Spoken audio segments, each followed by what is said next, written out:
billion-dollar idea. Co-powered by Citroën. Inspired by you.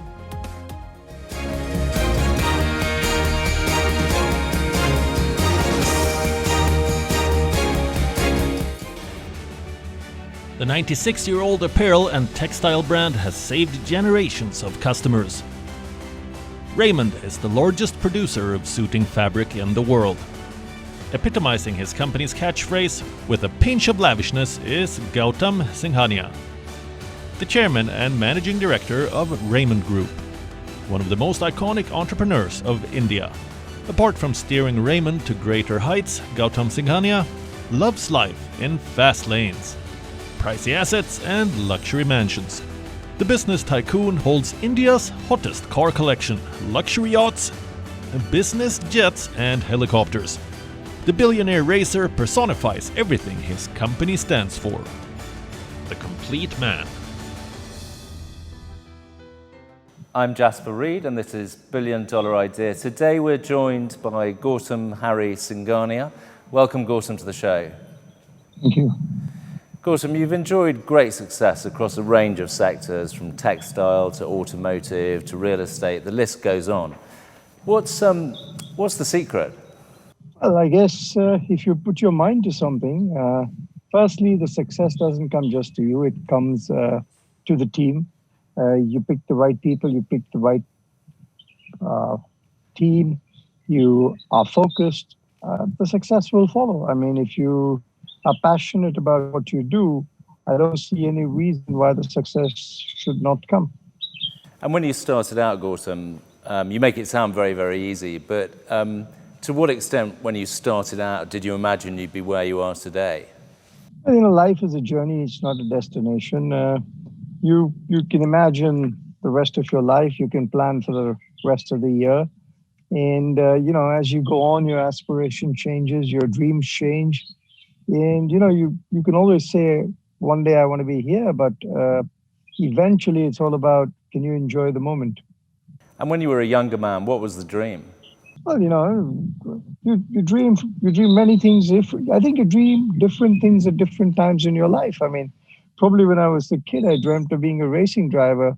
And today my dream is a very different thing from the organization point of view. It's very different from a personal point of view. And you know, you have business, family, personal, and you have different dreams in different aspects.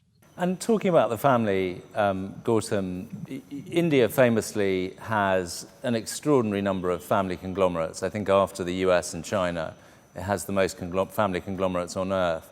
And of course, like any families, there are ups and downs, pros and cons.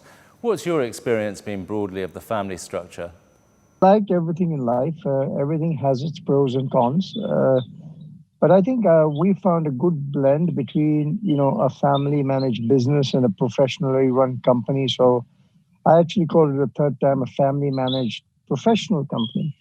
We've seen across the globe hundreds of families that have done exceedingly well. And then we've seen an equal number of families that have destroyed businesses for family reasons. It's how do you find a blend in the middle and how do you deal with that? And I think those are the ones that are really successful. I think family managers come with a lot of strengths, which is an entrepreneur's need to do business. In Marathi, we say dhani kaun hai, which means whose money is it anyway? And I think that's an entrepreneurial risk an entrepreneur takes. And a professional has a very different mindset to the same set of problems. And do you see the next generation taking over the reins at some point? Are you talking about mine specifically? Well, do you see the continuation of the family business in different ways? Is it a dynastic thing? Yeah, I think so. I think, you know, there are many families where a family entrepreneur has a lot of strengths. And, you know, I mean, if you see across the globe, several family businesses, and even the largest ones in this country are still family managed businesses. And Gautam, you've enjoyed tremendous success, and the business has grown many times over. You're in 600 cities in India, 20,000 points of sale. You know, you have extraordinary depth and strength. You're in 55 countries. What do you identify as being the kind of key breaks along the way? What were some of the decisions you made that turned out to really turbo boost that scale? think really the core of the decision, or what is the core of the brand? The core of the brand is trust. And if you continue to deliver trust across the board in everything you do, in every business you do, I think you'll just build a much stronger business. And any business, I mean, in its life cycle, will go through challenges. You'll have ups and downs. And when people look at it from the outside, they say, oh my God, amazing. This is just good. Every business, every single day of the life has problems. You just got to deal with it. And you got to figure out what the next course of action is, because the environment changes. And as soon as the environment changes, the behavior changes, your business changes.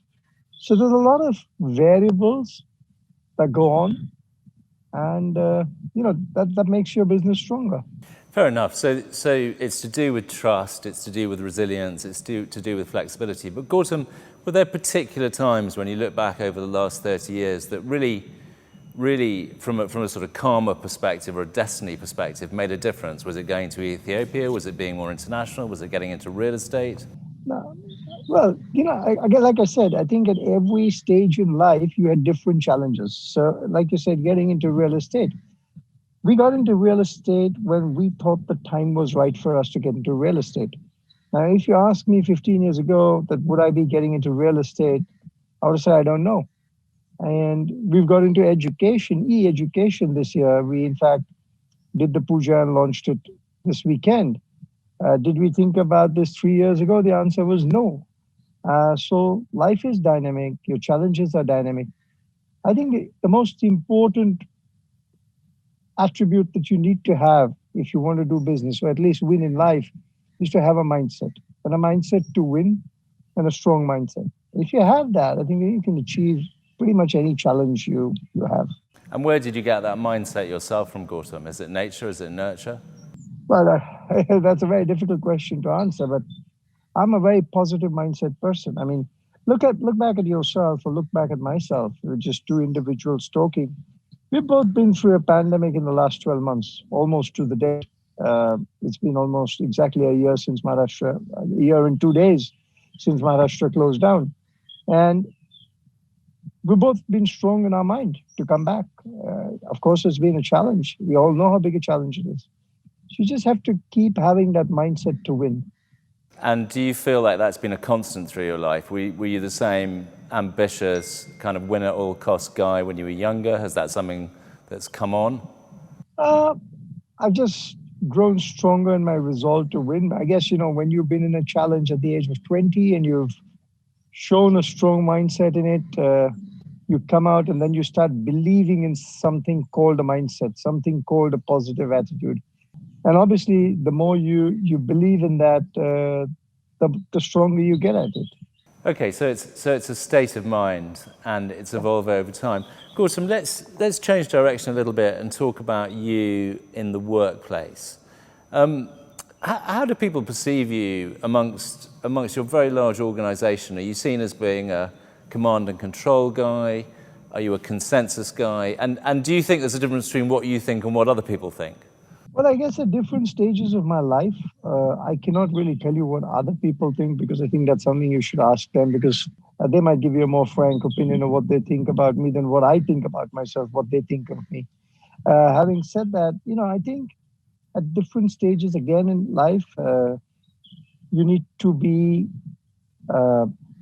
driving the business in a different way. The last 1 year has been very challenging for us. So let me give you an example. About 2 years ago, I was more hands-off in running the business. We had a very challenging year last year, and as a result of that, I am much more hands-on today. But I'm sure this will change as the times change. So just staying on the subject, Gautam, of entrepreneurs, particularly the young in India, and of course we've got pretty much the youngest population on earth. For those that don't have a business platform, for those that possibly don't come from business families that know nothing about it, what do you say to them? There's so much entrepreneurial zeal around the country, but on a practical level, one senses that people don't necessarily know where to start. This is a country of entrepreneurs. I mean, Every mom and pop and shop on the road is an entrepreneur in his own right, no matter how small or big he is. So yeah, you can be an entrepreneur if you have a gumption and a gut feel for it. But if for some reason it doesn't work for you, I would actually tell you follow your dream and follow your passion, because to succeed in anything in life, you've got to have some passion for it. Okay, and just staying on India, as you described, Gautam, you know, there are millions of entrepreneurs of different shapes and sizes, north, south, east, and west. People tell us sometimes, or they tell me sometimes, that if you can make it in India, if you can make it here, you can make it anywhere. Do you buy that? You think if I could make it in India, I would make it in China? Well, I don't know. It's a question to you, because there is a school of thought that says the conditions are so demanding here that one has an advantage elsewhere. Well, I actually say if you can drive in India, you can drive anywhere in the world. But I don't think if you can do business in India, you can do business anywhere in the world, because doing business in a different country, you can burn your fingers very easily. So you don't think, sometimes people say that the extraordinary success of the NRIs, the Indian diaspora in business around the world, is due to a kind of innate business strength or quantitative ability? What do you think of that? Well, there's a certain ethnicity or a type of person in India who's got a trading mentality, and they have been very successful internationally. So it's not that every Indian who's been abroad has been successful in large businesses. So it really depends. Now, if you take the UK, for example, if you go towards Southall, and the mom and pop 7-Elevens are run by a particular type of people, and that's they're more British because they've been there for the last 50, 100 years than, their originality and roots come from India, but they're really more locals than anybody else are. Okay, fair enough. So maybe there's no particular advantage from your perspective, but looking at India, and you've done 3 decades of business here, do you think it's getting easier to do business here? Well, doing business in India is easy, but if you just take some of our failures, a lot of our failures have been abroad.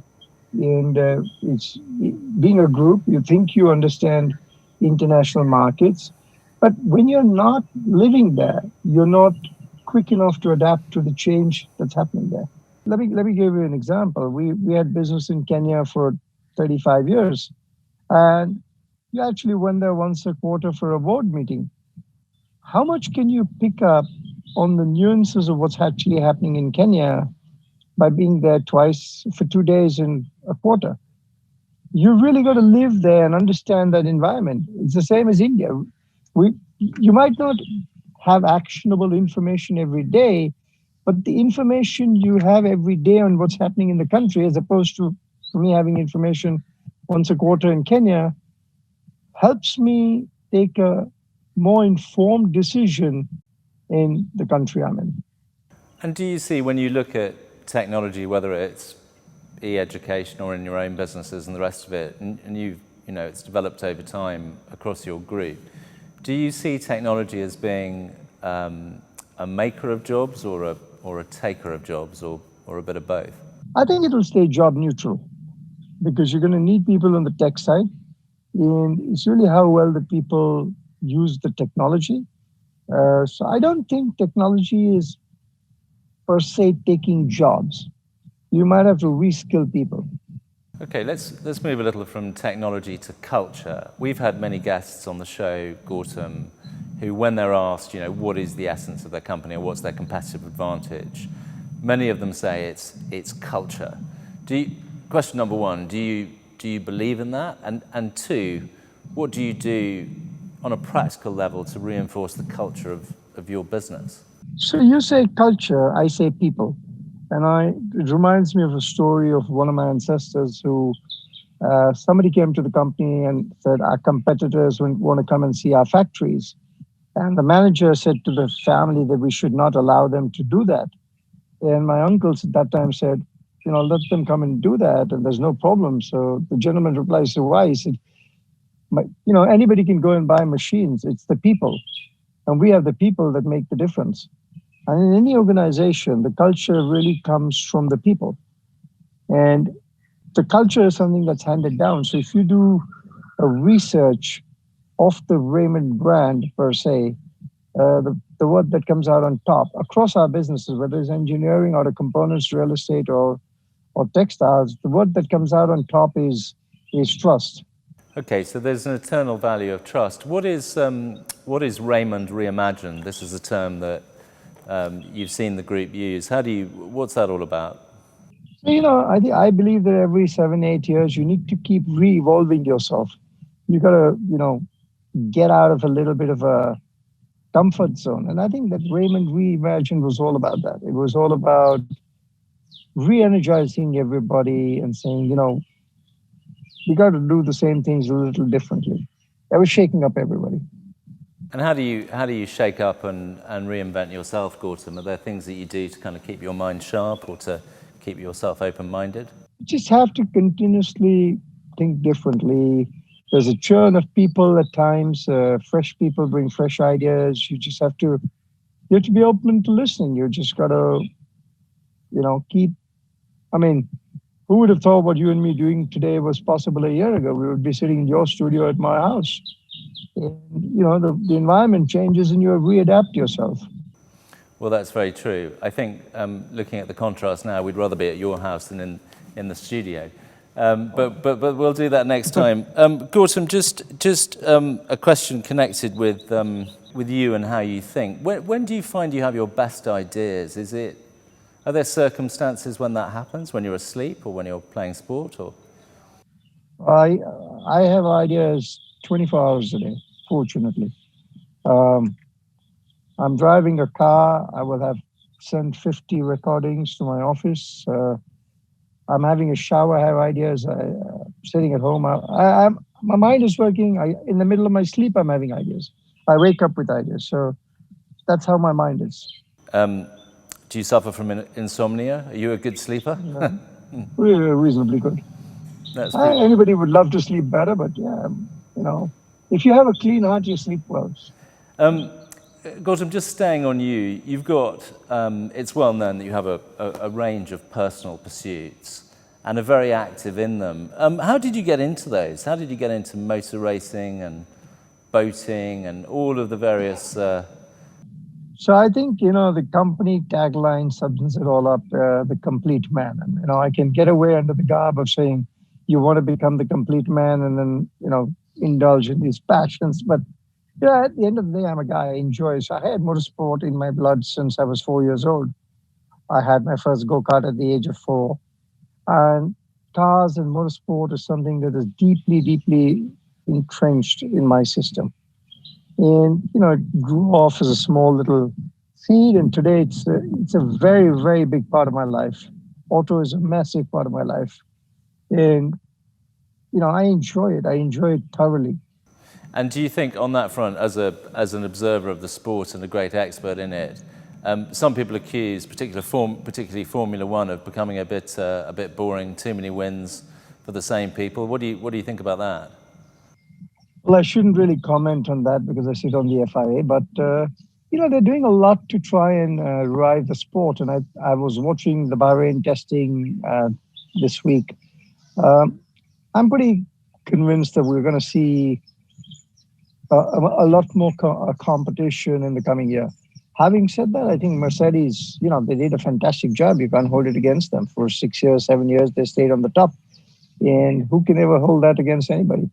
And just to finish off that topic, people, of course, are always curious about a well-known businessman's favorite brands. You've got multiple vehicles. Do you have a favorite? No, because, again, there's a diversity to the kind of cars I like to drive. From a layman's point of view, 2 cars, let me give you an example. If you take the Ferrari 458 and you take the Lamborghini Gallardo, they were marketed at the same market slot, but they're so different. And every car is very, very different. So I don't have a favorite brand, but I respect a lot of brands.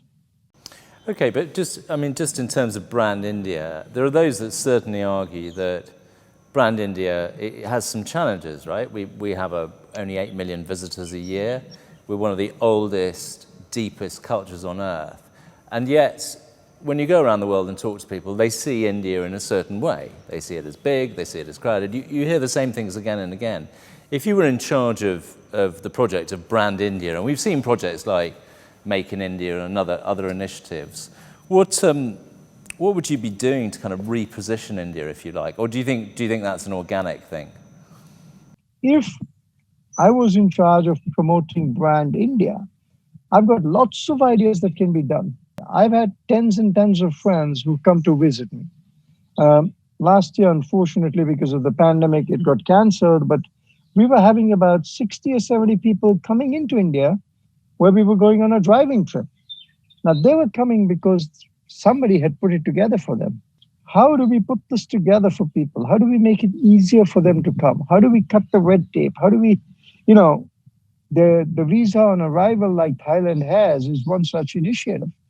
Make it a very simple process of a visa on arrival. There are millions of people that go to Thailand who don't have a visa. They take it at the airport. Our infrastructure can improve. Tourism can improve manyfold on many, many, many fronts. And why 8 million? We should be maybe 100 million tourists. Well, that's right, isn't it? I mean, Thailand is 75 million. Even little old Dubai is something like 45 million. And what has Dubai got?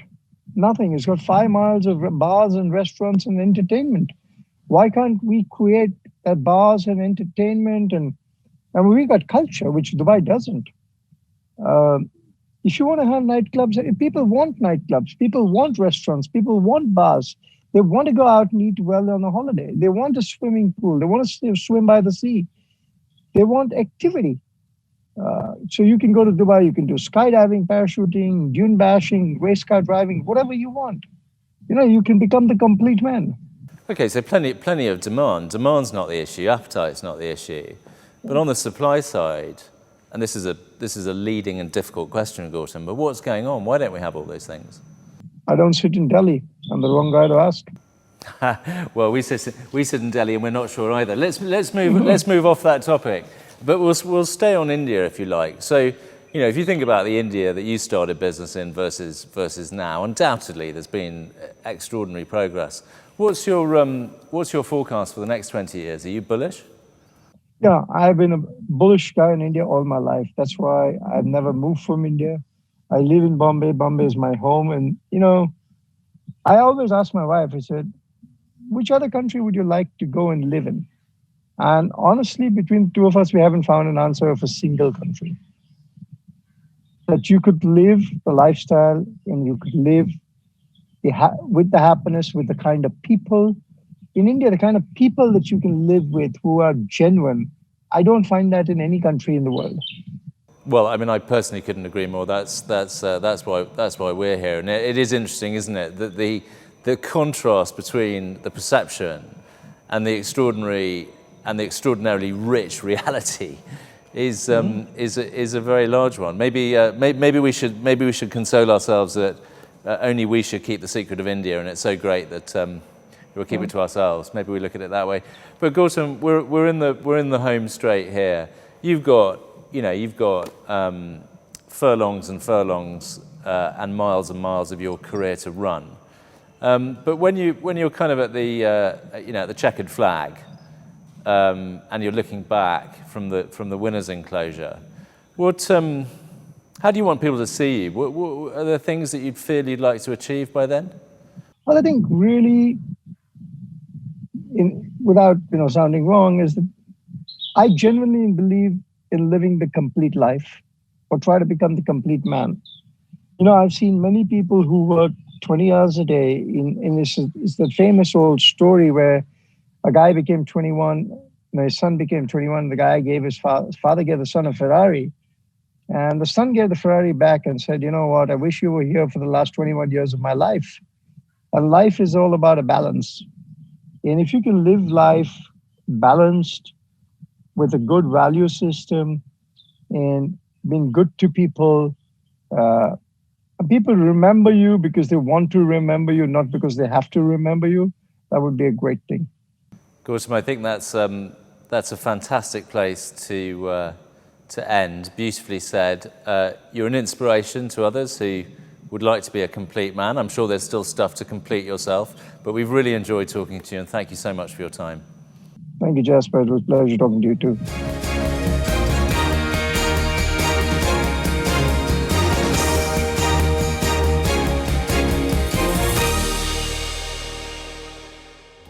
Billion-dollar idea. Co-powered by Citroën. Inspired by you.